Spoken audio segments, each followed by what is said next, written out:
হ্যাঁ দাদা, সব কাজ কমপ্লিট। আরে স্কুটিটা নতুন নিলে নাকি দাদা? নতুন ঠিক না, কম দামের মধ্যে পেয়ে গেলাম তো তাই নিয়ে নিয়ে।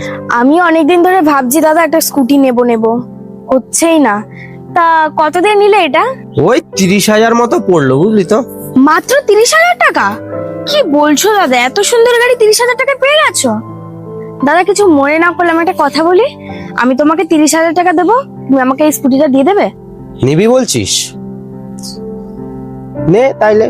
ঠিক আছে দাদা, তুমি তাহলে এই মাসের মাইনেটা আমাকে দেবে না, আর যে 2 মাস থাকবে ওই 2 মাসের টাকা তুমি রেখে দিও, তাহলে 30,000 টাকা হয়ে যাবে। দাও চাবিটা। ঠিক আছে, সাবধানে যাস কিন্তু, হ্যাঁ দাদা। আর বেশি স্পিডে চালাস না। যা।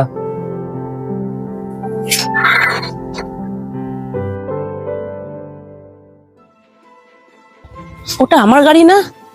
হ্যাঁ, ওটা আমারই গাড়ি। আরে এটা তো আমার গাড়ি। কি বলছেন? এটা আপনার গাড়ি? এটা আমার গাড়ি। এটা আমার গাড়ি। আপনি নিশ্চয়ই আমার গাড়িটা চুরি করেছেন। পাগল টাগল হয়ে গেছে নাকি? এই মাত্র আমি 30,000 টাকা দিয়ে আমার মালিকের কাছ থেকে স্কুটিটা কিনে নিয়ে আসলাম। পাগল আমি হইনি, পাগল তুমি হয়ে গেছো। আমি তো বলছি এটা আমার গাড়ি।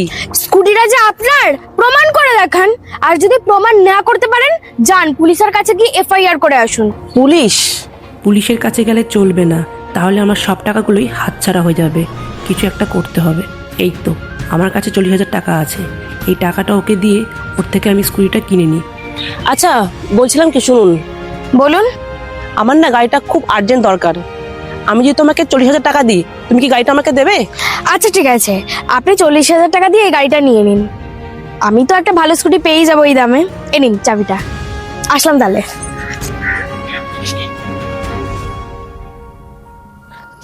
আমি আগে দেখি আমার টাকাগুলো আছে নাকি। টাকাটা তো আছে। আজকে একটা জিনিস তো শিখলাম, সুদের ব্যবসার টাকা কখনো পচে না, কোনো না কোনো দিক দিয়ে ঠিক বেরিয়ে যায়। সব করব, আর জীবনে সুদের ব্যবসা করব না। এর থেকে ভালো কোনো একটা ব্যবসা করা উচিত, একটা ব্যবসাই করতে হবে।